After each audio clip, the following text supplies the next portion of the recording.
यहाँलाई हार्दिक स्वागत छ कुण्डली विश्लेषणको यो 38औं श्रृङ्खलामा।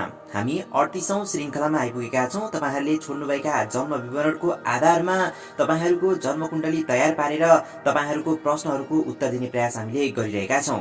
र यसै गरेर आगामी भिडियोहरुमा पनि तपाईले आफ्नो बारेमा जानकारी लिन चाहनुहुन्छ, आफ्नो कुण्डली विश्लेषण भएको होस् भन्ने चाहनुहुन्छ भनेदेखि आफ्नो जन्म मिति, समय र स्थान हामीलाई कमेन्टमा छोड्न सक्नुहुनेछ।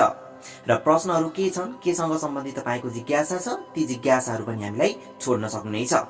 ओके दर्शकबिनहरु, यदि तपाईले नयाँ हुनुहुन्छ भने पनि आफ्ना जन्म विवरणहरु छोड्नु होला। यदि तपाईले धेरै अगाडिबाट कमेन्ट गर्नुभएको थियो र तपाईको पालो आएको छैन भनेदेखि कुनै कारणवश रोकिएको हुन सक्छ, हामीलाई कमेन्टमा जानकारी भने दिनु होला। ओके, यसै गरेर यहाँ कमेन्ट गर्नुभएको छ, म कमेन्ट पढ्दै छु। अगाडिका भिडियोहरुको कमेन्ट आदि राजवंशीजीले कमेन्ट गर्नुभएको थियो। गुरु नमस्कार, डेट अफ बर्थ 2052 साल 7 महिना 16 गते, समय रातिको 9 बजे, place of birth Jhapa. Guru health इस्युजहरु धेरै आइरहेको छ, जब पनि लाग्दै छुट्दै गरेको छ, हायर एजुकेसन पनि भइरहेको छैन, के गर्नु पर्ला र ओभरअल थिंक र फ्युचर के कस्तो छ प्लिज भनिदिनु होला भनेर कमेन्ट गर्नुभएको छ। ओके आदि राजवंशीजी, तपाईले दिनुभएको जुन जन्म मिति, समय र स्थान छ त्यसको आधारमा मैले तपाईहरुको यो तपाईको कुण्डली तयार गरेको छु। ओके, तपाईले दिनुभएको जन्म मिति, समय र स्थान यी सबैको आधारबाट हेर्नु पर्दाखेरि तपाईको लग्नको अवस्था 15 डिग्रीको लग्न र मिथुन राशिको लग्न देखिएको छ भनेदेखि जन्म रहेको छ शुक्ल पक्षको एकादश तिथि बिहीबारको दिनको जन्म देखिरहेको छ।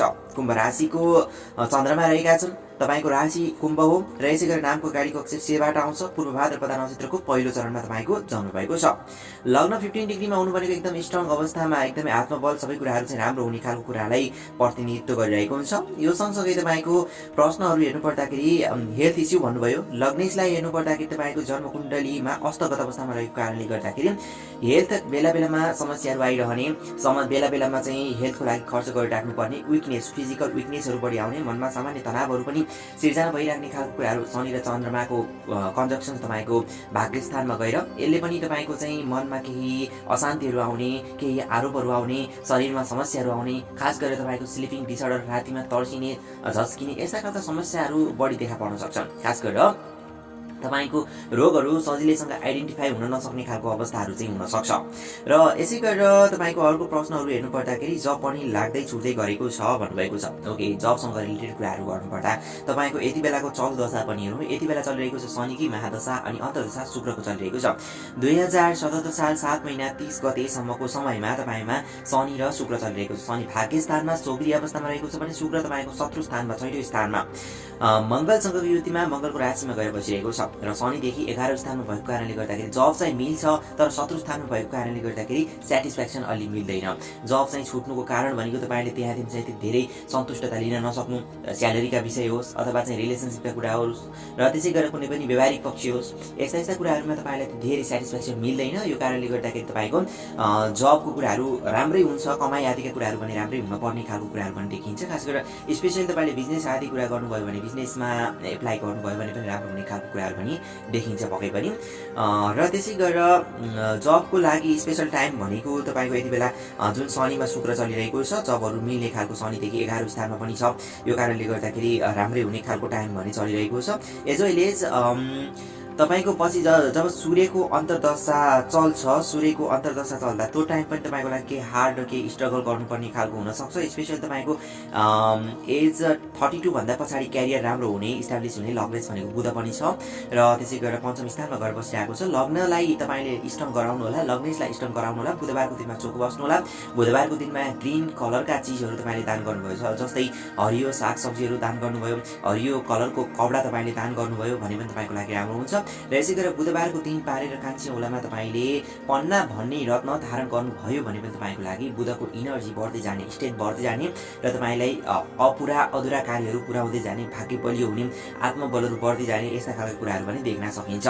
ओके, स्किनको एलर्जी र स्किनसँग रिलेटेड प्रब्लमहरु पनि आउन सक्छ, अलिकति ख्याल गर्नु होला। र तपाईको अर्को हायर एजुकेसन पनि भइरहेको छैन, के गर्नु पर्ला र ओभरअल थिंक र फ्युचर के कस्तो हुन्छ प्लिज भनिदिनु होला भन्नुभएको छ। फ्युचर क्यारियरको स्वामी भनेको तपाईको बृहस्पति बृहस्पति छैटौँ स्थानमा गएर बसिरहेको छ। केही न केही तपाईँको ढिलो भाग्योदय हुने, ढिलो क्यारियर इस्टाब्लिस हुने यस्तो खालको चान्सेस देखिन्छ। ढिलो तपाईँले प्रगति गर्ने, मान सम्मानहरू सबै मिल्छ, तपाईँको लाइफमा रेस्पेक्टहरू गेन गर्ने, एउटा इस्टाब्लिस हुने, एउटा राम्रो पोजिसनमा तपाईँ पुग्न सक्ने खालको कुरा पनि तपाईँको जन्मकुण्डली देखिन्छ। तर तपाईँले वेट गर्नुपर्छ, स्ट्रगल बढी गर्नुपर्छ, तपाईँले अलिकति मेहनत गरेर अगाडि, लगभग उमेरको 32 वर्षसम्म त तपाईँले अलिकति मेहनत गरेर सङ्घर्ष गरेर अगाडि बढ्नुपर्ने खालको कुराहरू देखिन्छ भने त्यो पछाडि तपाईँले राम्रो ठाउँ, राम्रो पोजिसन, रेस्पेक्टहरू सबै कुराहरू, घर जग्गा जमिनहरू जोड्ने यस्ता खालका समय पनि त्यति बेलाको समय पछाडि मात्रै देखिरहेको छ। ओके, तपाईँको चाहिँ हायर एजुकेसनमा चाहिँ राहु गएर बसिरहेको छ भने राहु र सूर्यले गर्दाखेरि ग्रहण लगाइदिउँ। हायर एजुकेसनको स्वामी भनेको शुक्र ग्रह छैटौँ स्थानमा गएर बसिरहेको छ। बुधले सपोर्ट गर्छ, म्यानेजमेन्टको लाइनहरू सपोर्ट गर्छ भने सूर्य र राहुले टेक्निकल फिल्डहरू तपाईँलाई सपोर्ट गर्छ। ओके, म्यानेजमेन्टको फिल्डमा र टेक्निकल फिल्ड यी दुवै फिल्डहरू तपाईँको लागि खास गरेर राम्रो देखिरहेको छ। टेक्निकल फिल्डमा तपाईँले खास गरी फिजिकल, म्याथमेटिकल, स्ट्याटिस्टिकल यस्तो पार्टहरू तपाईँले रोजेर अगाडि बढ्नुभयो भने पक्कै पनि राम्रो हुन्छ। एउटा पोजिटिभ कुरा के छ भने जब तपाईँले सरकारी चाकरीमा एप्लाई गर्नुभयो भने पनि तपाईँको लागि एकदमै राम्रो हुने खालको कुरा पनि देखिरहेको छ। ओके, तपाईँको लागि पोजिटिभ कलर हेर्नु पर्दाखेरि ग्रिन कलर तपाईँको लागि एकदमै राम्रो कलर देखिन्छ। ग्रिन कलरलाई एकदमै राम्रो मानेर अगाडि बढ्नु होला, पक्कै पनि राम्रो मान्न सकिन्छ। वेल, यसै गरेर म अर्को कमेन्ट हेर्न गइरहेको छु। अर्को कमेन्ट यहाँ गर्नुभएको छ, नवराज काफ्लेजीले कमेन्ट गर्नुभएको छ। बर्थ डेट 2049 साल 3 महिना 27 गते, समय बिहानको 8:35 दिनुभएको छ भनेदेखि बर्थ प्लेस रामेछाप दिनुभएको छ। Health, education, job, marriage and life भन्नुभएको छ। ओके, नवराजजी तपाईँ दिनुभएको जन्म मिति, समय र स्थानको आधारमा तपाईँको जन्म विवरणको आधारमा देखिन्छ शुक्ल पक्षको द्वादश तिथि शनिबारको दिनको जन्म देखिन्छ। र त्यसै गरी तपाईँको राशि रहेको छ वृश्चिक राशि, राशि स्वामी मंगल ग्रह, अनुराधा नक्षत्रको 4औं चरणमा तपाईँको जन्म भएको छ। नामको अगाडिको अक्षर नेबाट सुरु हुन्छ। सिंह राशिको लग्न रहेको छ र मघा नक्षत्रको तृतीय स्थानमा तपाईँको चाहिँ लग्न उदय भइरहेको छ भने 7:48 लग्न रहेको छ। बृहस्पति लग्न स्थानमा गएर बस्नु एकदम मान सम्मानहरू चाहिँ मिल्ने खालको कुरा हुन्छ। एक प्रकारले तपाईँ अलिकति घमण्डी नेचरको व्यक्ति पनि हुन्छ, तपाईँमा ज्ञान पनि हुन्छ, घमण्डपन पनि हुन्छ। र त्यसै गरेर लग्न स्थानमा सिंह राशिमा एकदम उच्चगत जस्तै उच्च सरहको रूपमा चाहिँ बृहस्पति चाहिँ विराजमान छ तपाईँको जन्मकुण्डलीमा। र चन्द्रमादेखि केन्द्रगत अवस्थामा योग गजकेसरी योग र केन्द्रभित्र चाहिँ चन्द्रमा र बृहस्पति मात्रै रहेका छन्। एकदम स्ट्रङ अवस्थाको देखिन्छ। उमेरको 24, 28 र 32 वर्ष तपाईँको लागि अत्याधिक राम्रो हुने खालको कुराहरू देखिरहेको छ। 32 वर्ष पछाडि तपाईँले लाइफमा केही न केही गेन गरेको हुनुपर्ने, केही न केही राम्रो गर्नुपर्ने यस्तो खालको कुराहरू पनि देखिरहेको छ।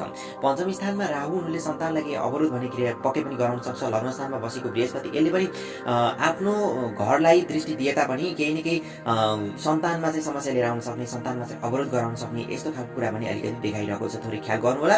र चतुर्थ स्थानमा नीचगत अवस्थामा बसेको चन्द्रमा र चतुर्थ भनेको मंगल ग्रह भने सोग्री अवस्थामा चाहिँ भाग्यस्थानमा गएर बसिरहेको छ। एकदम स्ट्रङ कम्बिनेसन छ यहाँ तिमी हेर्नु पर्दाखेरि। र चन्द्रमाको राशिमा गएर चाहिँ बुध र शुक्र गएर बसिरहेको छ।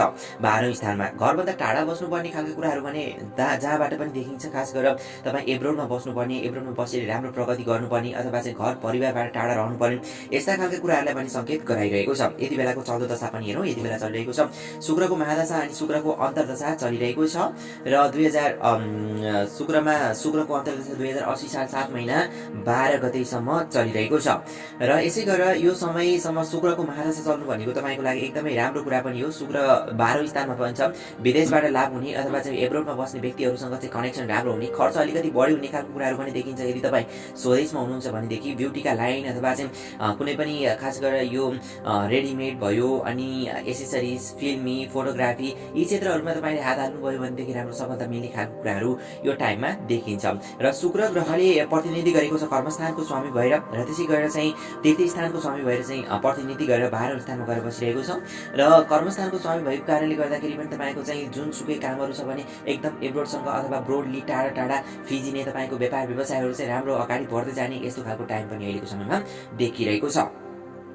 र यसै गरेर तपाईँका प्रश्नहरू के थिए भनेदेखि एजुकेसन, जब, म्यारेज र लाइफ भन्नुभयो होइन।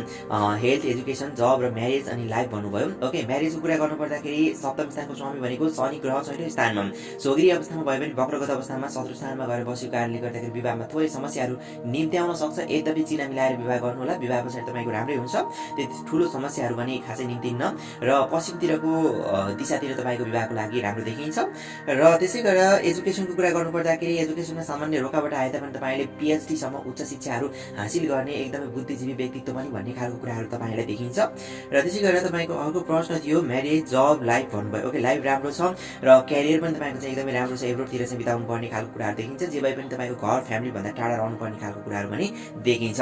तपाईँको लागि खास गरेर यो सूर्य ग्रह एकदमै शुभ अवस्थामा लग्नेछ पनि हो। मणि भन्ने रत्न तपाईँले धारण गर्नुभयो आइतबारको दिन पारेर भने तपाईँको लागि एकदमै राम्रो हुन्छ।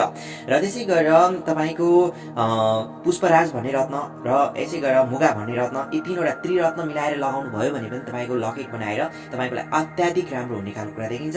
शुभ रङ पहेँलो रङ र रातो रङ तपाईँको लागि एकदमै राम्रो शुभ रङ रहेको छ। र यसै गरेर अर्को कमेन्ट म पढ्न गइरहेको छु। अर्को यहाँ कमेन्ट गर्नुभएको छ राम खड्काजीले, खोइ गुरुजी मेरो पालो आएन त धेरै भयो। 2037 साल 7 महिना 25 गते बेलुका 5:15 समग्रमा भनिदिनु होला कुण्डलीको कुन ग्रह बिग्रेको छ, कुन व्यापार राम्रो हुन्छ, राम्रो दिनहरू कहिले सुरु हुन्छ भन्नुभएको छ। ओके, राम खड्काजी तपाईँले दिनुभएको जन्म मिति, समय र स्थान चाहिँ तपाईँले दिनुभएको छैन। स्थान दिएको भएदेखि राम्रो हुन्थ्यो। एनिवे तपाईँको चाहिँ चन्द्रमाको आधारमा मात्रै सामान्य कुराहरू बताउँछु। र यदि तपाईँले जो कोहीले पनि भिडियो हेर्दै हुनुहुन्छ भनेदेखि पुरा विवरण हामीलाई दिनुहोला, चेक गर्नुहोला। तपाईँले डिटेल्स दिँदाखेरि पुरा छ कि छैन चेक गर्नुहोला। जन्ममिति, समय र स्थान, यी तीनवटा कुरा हामीलाई अवश्य पनि चाहिन्छ। र तपाईँको जन्म चाहिँ कृष्ण पक्षको सप्तमी तिथि आइतबारको दिनको जन्म देखिन्छ भने कर्कट राशि जन्म राशि रहेको छ। र त्यसै गरेर नामको अगाडिको अक्षर चाहिँ डीबाट सुरु हुन्छ। अश्लेषा नक्षत्रको पहिलो चरणमा तपाईँको जन्म भएको देखिन्छ। यदि तपाईँको नेपालभित्रकै जन्म हो भनेदेखि मैले नेपालको लोकेसन राखेर हेरेको छु। नर्मल्ली 13 डिग्रीको लग्न चाहिँ देखिन्छ भने पछाडि तपाईँको कर्कट तुला राशिको लग्नबाट हेर्न सकिन्छ। जे भए पनि मैले तपाईँको चन्द्रमाबाट मात्रै मैले हेर्न चाहेँ। चन्द्रमा तपाईँको कर्कट राशिको चन्द्रमा, चन्द्रमाबाट द्वितीय स्थानमा मङ्गल, बृहस्पति र राहु गएर बसिरहेको छ। चन्द्रमाबाट द्वितीय स्थानमा मङ्गल बृहस्पति बस्छ भनेदेखि अलिकति सिनियरिटी बढी देखाउँछ, म्याच्युरिटी बढी देखिन्छ। र त्यसै गरी राहु गएर बस्नुले कन्भिन्स गराउन सक्ने खालको क्षमता र लिडिङ गराउन सक्ने खालको क्षमता, गाइडेन्स गराउन सक्ने खालको क्षमताहरूलाई पनि दर्शाइरहेको हुन्छ। र तपाईँको प्रश्नहरू हेर्नु पर्दाखेरि कुण्डलीको कुन ग्रह बिग्रेको छ, कुन व्यापार राम्रो होला भन्नुभयो। ओके, चन्द्रमादेखि कर्मस्थानमा हेर्नु पर्दाखेरि मेष राशि गएर बसिरहेको छ। मेष राशिको स्वामी मङ्गल ग्रह द्वितीय स्थानमा। खास गरेर तपाईँले इलेक्ट्रोनिकसँग, मेसिनरीसँग, कुनै पनि ग्राफिक डिजाइनिङ, प्रेससँग सम्बन्धित यदि व्यापार व्यवसायहरू गर्नुभयो भने तपाईँको लागि एकदमै राम्रो हुन्छ। टाढा टाढा सप्लाई गर्नुपर्ने खालको सामान जस्तै साइन्स हाउस भयो, केमिकल ल्याबहरू भयो, यस्तासँग सम्बन्धित तपाईँले व्यापार व्यवसाय गर्नुभयो भनेदेखि एकदमै राम्रो हुने खालको कुराहरूलाई पनि दर्शाइरहेको छ। र तपाईँको यदि बेलाको समय हेर्नु पर्दाखेरि विंशोत्तरी महादशामा शुक्रको महादशा चलिरहेको रहेछ भने बुधको अन्तर्दशा 2079 साल 3 महिना 13 गतेसम्म चलिरहेको छ। शुक्रमा बुध, शुक्र तपाईँको जन्म कुण्डलीमा वृश्चिक राशिमा गएर बसिरहेको छ। वृश्चिक राशिमा बुध र शुक्र दुवैको स्थिति छ। र तपाईँले यति बेला व्यापारबाट लाभ पुर्याउनु पर्ने खालको समय पनि हो। चन्द्रमाबाट यी ग्रहहरू हेर्नु पर्दाखेरि चन्द्रमाबाट पञ्चम स्थानमा पनि गएर बसिरहेका छन्। अत्याधिक राम्रो अवस्थामा पनि छ। सन्तानबाट लाभ हुने, सन्तानको नाममा तपाईँले कुनै पनि व्यापार व्यवसाय गरिदिनु भयो भने पनि तपाईँको लागि राम्रो हुने खालको कुराहरू पनि दर्शाइरहेको छ। तपाईँको लागि शुभ रङ हेर्नु पर्दाखेरि सेतो रङ, सिल्भर कलर, क्रिमी व्हाइट यस्तो रङहरू तपाईँले अत्याधिक रूपमा चाहिँ प्रयोग गर्नुभयो भने तपाईँको लागि राम्रो रहन सक्छ। ओके दर्शकबिनहरू, यदि तपाईँले आफ्नो बारेमा पनि जानकारी लिन चाहनुहुन्छ भने आफ्नो जन्म मिति, समय र स्थान कन्फर्म भएर चेक गरेर कमेन्ट गर्दाखेरि आफ्नो जन्म मिति, समय र स्थान यी तीनवटा कुरा हामीलाई उपलब्ध गराउनु पर्ने हुन्छ। ओके, यदि च्यानललाई सब्सक्राइब गर्नुभएको छैन भने सब्सक्राइब गर्नुहोला, सेयर पनि गर्नुहोला। धेरै धेरै धन्यवाद।